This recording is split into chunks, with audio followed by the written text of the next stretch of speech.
So, hi everybody. Hi everybody. We've had a bit of a technical thing going on, but we're here now. We've all got a coffee. We're all chilled, and we're just going to join back in where we left off. We're talking about direct cremations.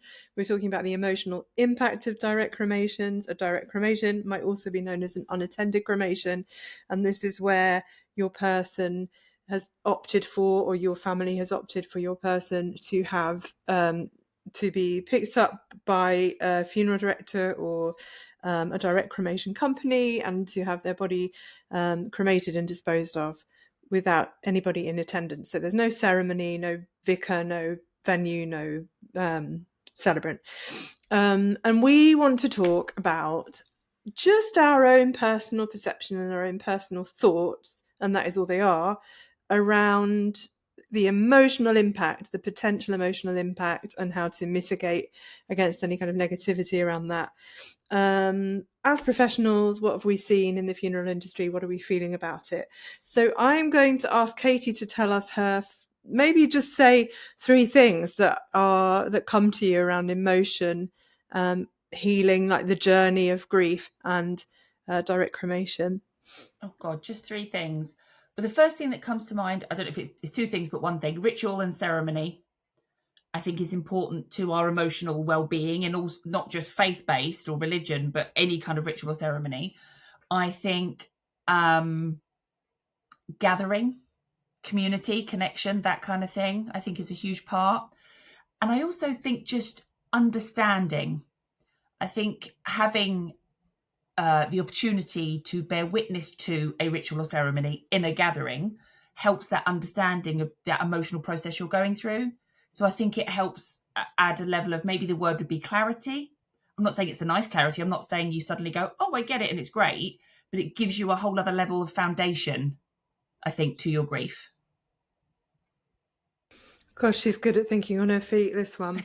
And I would say, if you're looking for a celebrant, you can see from all 3 of us that we're really good at winging it when things go wrong. Oh, You yeah. need that in your celebrant. We just did it all on purpose to show you how great we are at dealing with drama. My thoughts are that I think the storytelling element gets lost, potentially, if we don't do something around that. I also think about ritual and about gathering. I think gathering is particularly important and related to yours. I get concerned about touch, which sounds a bit odd, maybe. If you don't do funerals, you might not think about it like that, but we all do, because we know that when people meet, they hug, they hold hands, they do it's all the hugging, and it's so important for healing and for our nervous systems and for our immune systems. Like, it's a lot of stuff is known around that now. And the other thing is that my thoughts are, when a person decides to have a direct cremation, are they thinking about the people that they are leaving behind or not? Are those conversations taking place or not? And then if your person decides that's what they want, are you aware that you can then do something for yourself that you need? So if you're going to respect what they need, how are you respecting what you need? So it's around the people left behind, the touch, and the storytelling that concern me. Gidder, it's you. It was so very hard to wait with all the ideas you get from listening to you guys as well. But speaking of thinking on your feet, today I did a funeral where, first of all, the guests turned up 40 minutes early, so I had to arrange for where they were outside the crematorium. And instead of 90 to 100, we had over 150 turn up. So that means a lot of crowd control. And as we were moving the flowers, I picked up the vase and it snapped or broke in my hand, and I was bleeding everywhere and the water was going everywhere. We needed a new vase. And yet we started on time and everything went beautiful, because that is what we do as celebrants, or and ex-ringmaster as well. So, but actually, that funeral today also informed me about this, that how important it was for the 2 children, almost grown-up children, to speak their tributes to their mum, and speaking in front of everybody, even though everybody understood it, but to share that, to share their emotions, actually, not just, and also telling the stories, of course, but sharing their emotions, not just like in all the different little ways that they say it to individual people, but sharing it and actually being proud of standing there doing something. Like you said, it's about, if somebody wants direct cremation, you're also potentially, because I'm not saying it's always a wrong thing to do, taking away agency for the people left behind. How good it feels to do something. We talk about this when people are worried, we're worried about charging something for a funeral, but people, it can feel good to spend money on a funeral, just like it feels good to put in the effort of writing a eulogy or standing there or choosing the songs or inviting people, and all of that is like we're doing something for this person. And these two kids today, I'm gonna make me cry if I'm going to talk about them too much, because they were just amazing. They were just amazing, these two young people, and that's amazing. So that's kind of the gathering and the storytelling and all of that, and that ritual of doing something. Because a ritual doesn't have to be, like Katie said, something religious, or even something where we do this and we do this and we do it in this order.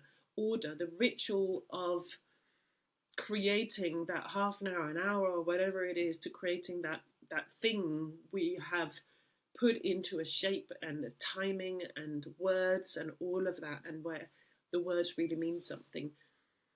But also sharing that, the storytelling, but someone's life. Someone is more than the last few years we've known them. And this is something I think about a lot. I mean, now this is going to sound very weird. I'm planning my father's funeral in my head almost every day. And he's not dead, and hopefully not for a while. But it's this idea when you're suddenly at a certain age, and obviously that means that your parents are going to be of a certain age. It's going to happen at some point. And then I just think about, oh, what if people only know what happened in the last 5 years? That is like, he was so much more. So in my head, I'm just planning to almost showcase his whole life, because I keep thinking about this idea that I'm 51, but I'm not just 51. I'm still 5. I'm still the person I was when I was 5. I'm still the person I was when I was 10 and 15. And I hope that when I die, I hope there's going to be a lovely funeral gathering where all of that is still shown and remembered, because I'm still that. I'm also still the I don't know, the cocky 16-year-old, or the scared 24-year-old that moved to another country, and all of those things. So that was my very unstructured answer to that. I think it was lovely. I don't want to be structured on here, really. I Right, think you that can was get it really with me. beautiful. No, none of us. I actually really want to know about what those kids said. That's the other thing, that it's so nice for everyone in that person's life. And what you say is absolutely right. And all of these things are stuff that we as celebrants really, really hold dear. There's another aspect to direct cremations that is really difficult to talk about. And I'm going to kind of go there because I think it's really important. If you're living, like maybe one of your people is dying, or maybe you're thinking about your own mortality and you're thinking, this looks like a really good idea. Well, there are, as we have discussed, direct cremation companies that do this really, really well. There's a funeral director, so the Modern Funeral will work with you to do something very personal. There's a place called Stag Cremations locally that do that really, really sensitively and on a small scale. But there's a whole other side to this that is very industrial. It's hard to talk about because we all know people who have had direct cremations, and we don't want to be insensitive around that. And many of those people would have had direct cremations that were handled really respectfully and really beautifully. But it does have to be said out loud. Conversations like this one that I'm going to relate to you that I had this week. I went into a local independent funeral directors, and I was having a chat, and we were talking about direct cremation. I was laughing because I ended up on a bus replacement service from London, sat next to a really nice lady called Karen. And we were laugh, various things. And I said, oh, I thought, poor woman. I mean, God forbid anyone meets you on a bus, sits next to you, asks you what you do. And then before they know it, they're in a death conversation. I said, I bet you wish she'd never asked. But anyway, she was talking and saying, oh, direct cremation. Oh, what do you mean? People just pick up the bodies and then, oh, I've never heard of it. Oh, that sounds awful. And then what happens all the time, never heard of it, that sounds awful. And the next sentence, actually, that happened to me this week, or that happened last week. I remember now, so-and-so called me and they weren't having a funeral. And actually that morning, she had a conversation with a friend. The friend had said, oh, so-and-so died, and so-and-so's daughter is coming over to the UK. And Karen, who sat next to me on the bus, says to her, oh, is the daughter coming for the funeral? And friend says, oh no, she's not, they're not having a funeral. She's being shipped off to Andover. And I burst out laughing because I thought, from now on in, I'm going to be calling direct cremations shipped off to Andover. That's going to be my code. So every time I speak to any of you and I call you and I say, oh, I've got one who's been shipped off to Andover, that's what I mean. So I was laughing away about it. And I thought, shipped off to Andover? What on earth is she talking about? Anyway, long story short, I went and spoke to this funeral director and I was relating the joke, thought it was really funny. And he said, oh no, that's right. That's where the big storage facility is. It's in Andover, because it sounds like you're going to push them over the cliff or something. I don't know anything about Andover. I don't know why it's in Andover, and I don't know anything about it. So that is really interesting to me. And I'm going to ask Katie to talk about it in a minute because she's nodding vigorously.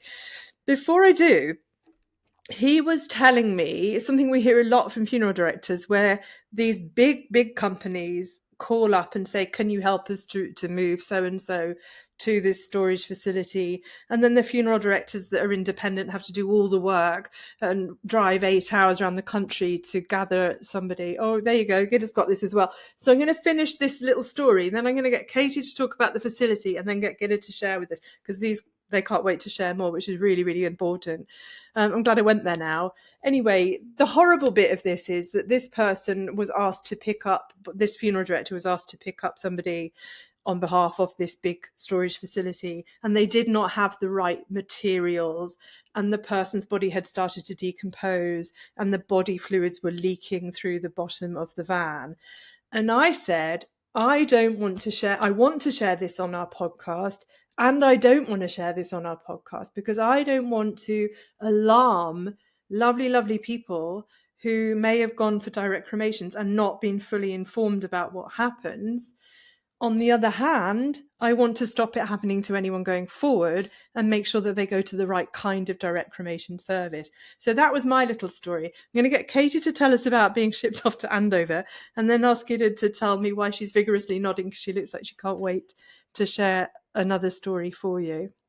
Do you know what's really interesting? I'll let Gita talk about the funeral director bit, but I had a very similar conversation with a funeral director about exactly this. Funeral directors get contacted by the big companies because they can't cope with the amount of people. So they get the funeral directors to do the work. But anyway, yeah, so there's a couple of essentially warehouses up and down the country that are used by the big corporate direct cremation companies. And when they come and pick up your person, you are transported. Your person is potentially in the equivalent of a man in a white van. You could be one of 5, 10, 15 people, depending on the size of the van, in that van going to Andover. And then people are stored like an Amazon warehouse. You are literally on racking, and everybody's body is just put in one after the other. So the thing that breaks my heart is I know people like Gita at the Modern Funeral, Judith Dandelion Farewells. You mentioned, we know some brilliant, incredible, independent funeral directors. And this is normally, I find the care is very different in those smaller independents. Also, dare I say it, and I probably shouldn't, but I'm going to, female-led independent small funeral directors. The care is on a whole other level. They transport people one person at a time. in a private ambulance. They do those home pickups. They talk to the family. So even if they're dealing with the direct cremation, they know that person's name. They talk to them. They can get clothes and dress people and look after that individual person as the individual person they deserve to be honoured and respected as, from the moment they go into their care to the moment they send them to the crematorium. None of that happens when they're shipped off to Andover, because Mrs. Smith is next to Mr. Jones, next to Fred, who's next to Bob. Like, nobody knows who's who. So they don't get dressed necessarily in any clothes, is also the other story. If they get dressed at all, they chances are it may not be their own clothes that you've sent in. So, and or some of this is absolutely not important to some people, and that's absolutely fine. If you genuinely are happy with the care of somebody's physical body in that way, because maybe you just see this as a vessel, it's not even a vessel, it's dead. What does it matter? If your genuine belief and faith and ideal system around death is that it doesn't matter, brilliant. But for a lot of people, that's not the case. Even if people don't have a faith, or it's not about a belief, it's about their person that they love. That's my partner. My partner's going off into your care. You are going to respect them. All of that gets lost. And the stories about the bodies, the equipment used is not fit for purpose. The body bags, and I use that with air quotes because people are literally hoiked up and moved around. It's a whole, people are dealt with, and I'm going to say it, and I'm probably going to get shot for this. In some, not all, I guess we need to highlight this is not everybody, but there are, people are very quick to jump on the horror stories of funeral directors, but we don't hear about those horror stories of the direct cremation, bigger corporate companies. But people are literally handled like meat. That's it. They are literally handled like meat. So when they're shipped off to Andover, it's literally like they're being shipped off like carcasses, after slaughter. It's awful. And that sounds very dramatic. And I understand what you said about, you didn't know whether to share it. Do we share it? But I think it's important that people make an informed decision. So, and like I said, this isn't everywhere. I just very quickly, I started to say when we went live, I did a service yesterday for a couple. They'd already gone for direct cremation. Interestingly, it wasn't their choice in the sense of they were happy for whatever the family wanted. The family decided that they were to go for direct cremation. So we talk a lot about people making that decision and not discussing with the family, and then as if it's not their fault, but if they've played a part in the family, then not having a funeral, as it were. But in this situation, because of the way that their own family dynamics, the emotions, the reasons, all sorts of things, they decided that one of the parents died in 2022. They sent them for direct cremation. Then the other parent died in September, and they sent them off for direct cremation because it was very much, well, that's that done. Now we celebrate. So they chose that because it was right for them, and they had a very good experience with the aftercare, with the conversations, with the communication with this company. But for them, that wasn't necessarily important, because actually what important was now, because of the reasons they chose that, the reasons within their family. The get together yesterday was absolutely brilliant. It was in a hotel, there was videos, music, food. We had a bit of a structure, we had a ceremony, talking about that ritual, that gathering, storytelling, like you all guys said.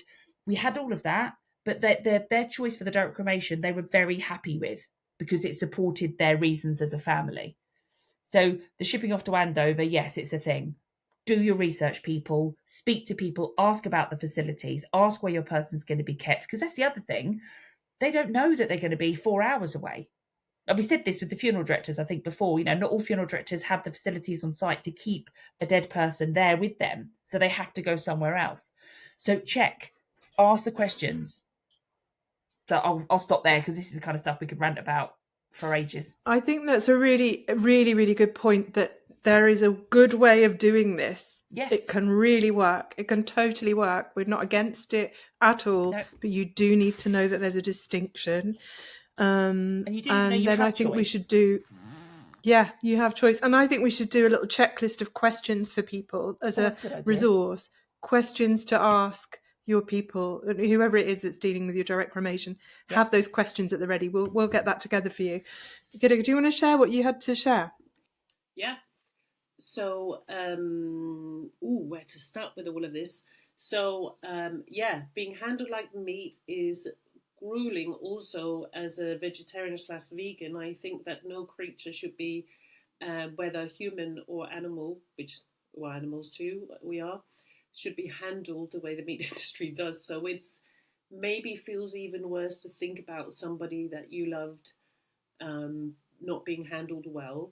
But I do also want to, just because we're talking about the way people are stored or looked after, is that we have to remember as well that in a hospital or a city mortuary, there are also loads and loads of people. They are also in different things and by tags and numbers and names. So that's not necessarily such a strange or unusual thing, because often a person is kept like that before they come to a funeral director, small funeral director, unless they died at home or in a nursing home.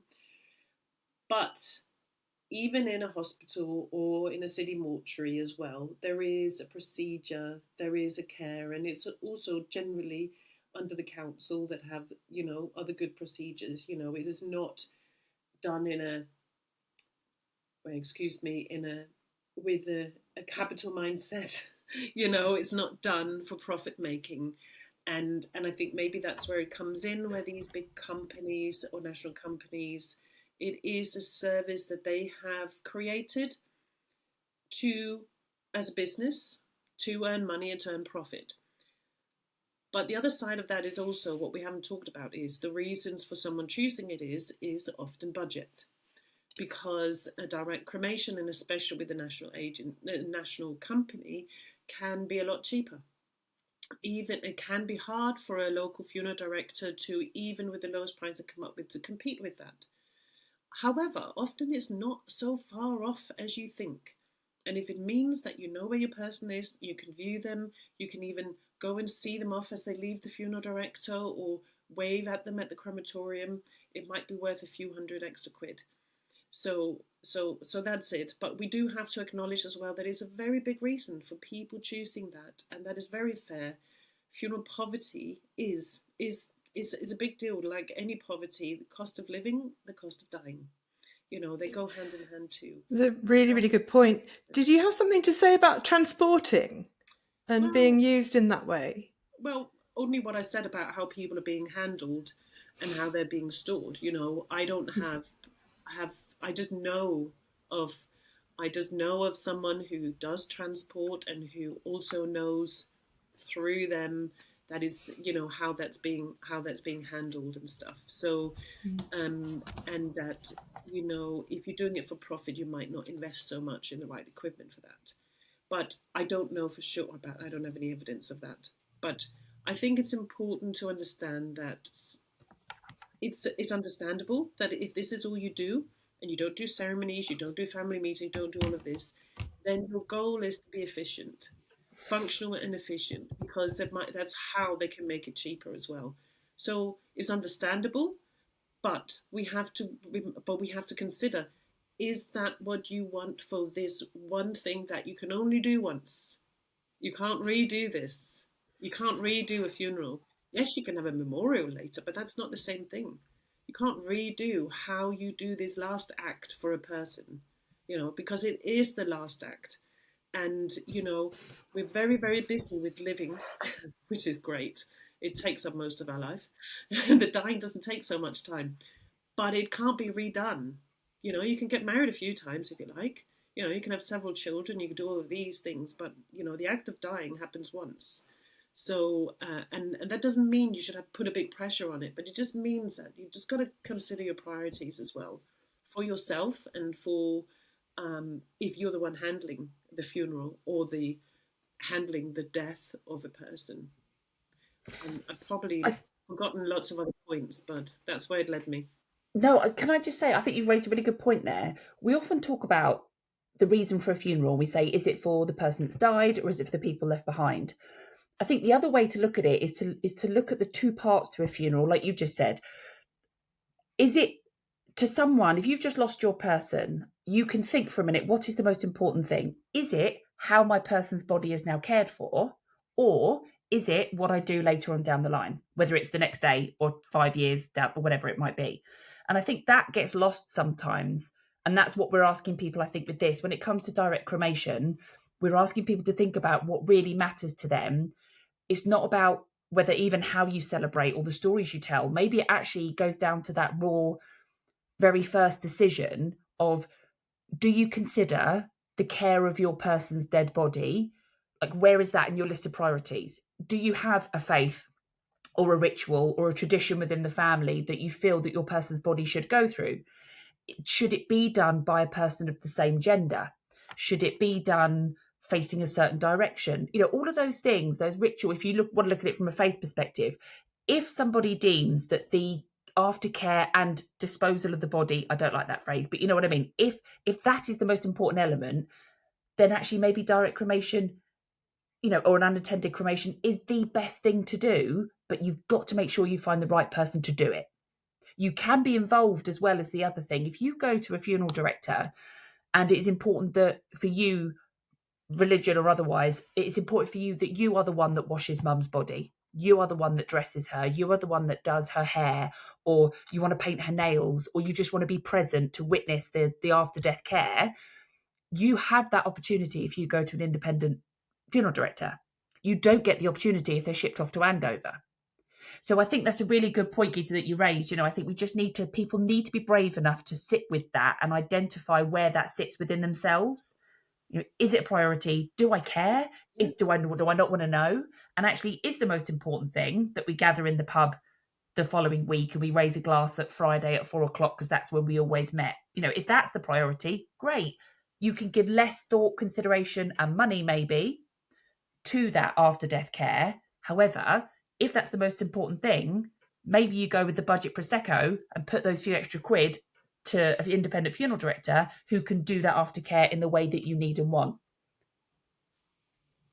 And also, as someone who has no savings, I have a life insurance because I'm a single parent, although they're not really children anymore, because I want there to be enough money left, well, a bit for them too, but also so there's something for my funeral. And I know a lot of people do this.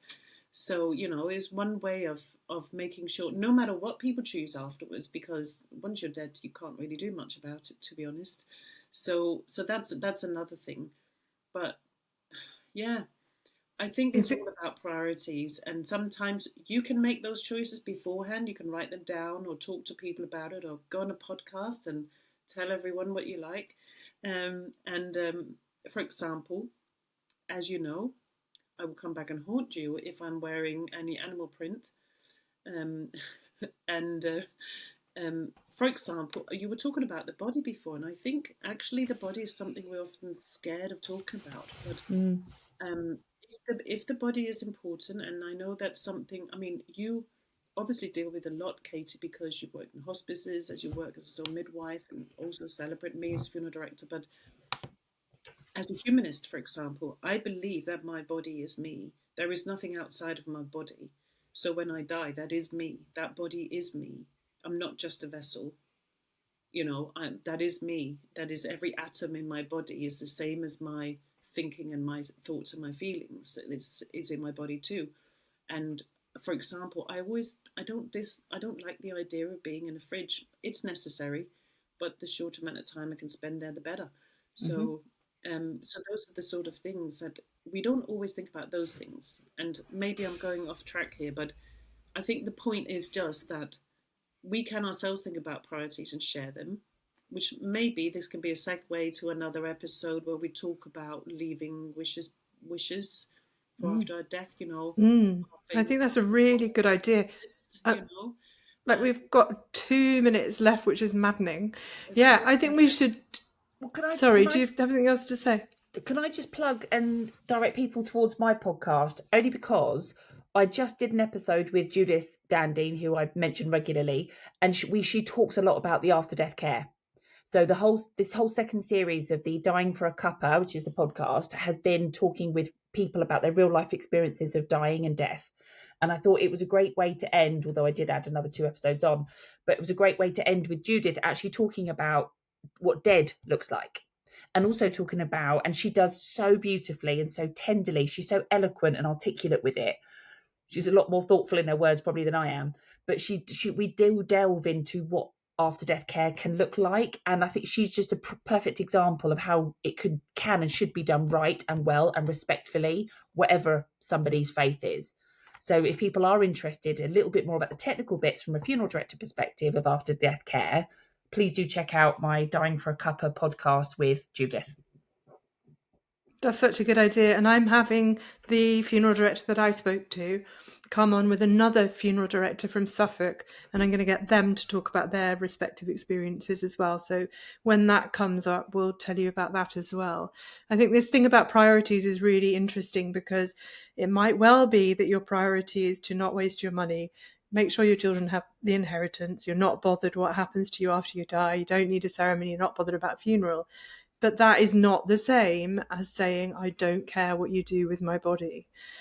And I don't care what the experience of my family is regarding what you do with my body. These are two completely different issues. So when people have issues around direct cremation, people in the funeral industry, it's all really to do with respect and being human and respecting of that humanity, and not wanting a barbaric, brutal world. And that's not the same as saying we think direct cremations are a bad idea. It's just thinking about who's doing them and how they're doing them. So that's our half, and I think Gitta's got one last thing to say. I just wanted to say about the body care, because no matter how you choose for your person's cremation or burial to handle that, whether it's direct cremation was unattended through a funeral director, or a full-on funeral ceremony or burial, cremation, whatever, we ask a lot about, as I hear clients ask lots of questions, and it's usually, it's to do with coffins, or can they wear their clothes and stuff, which is great.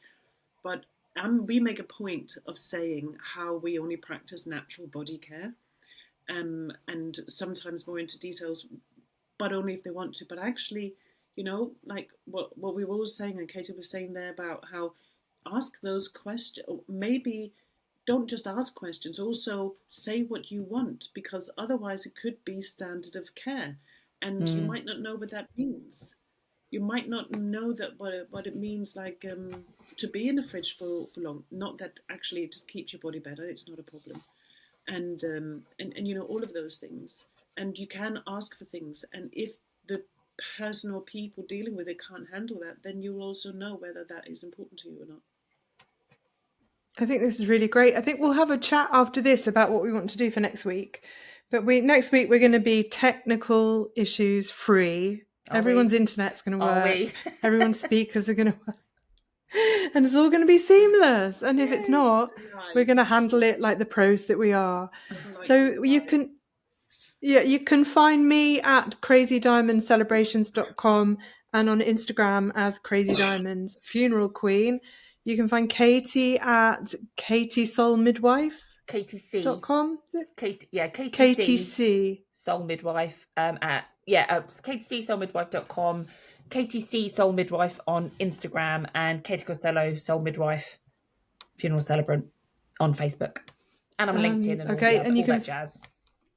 Oh yeah, you're everywhere. And just Google Gita Monis, GITTEMONIS, and you will find me, because I think I'm the only one in the world that's called that. Are you? Yeah, I'm sure you are. That's really cool. Everybody calls you Jeet. Yeah, she's not French. Git and she's not Sheet. No Sheet, Git. All right, bye everybody. We'll see you hopefully next week. We'll try and do it at a similar time, but we'll see how our lives work out. Bye.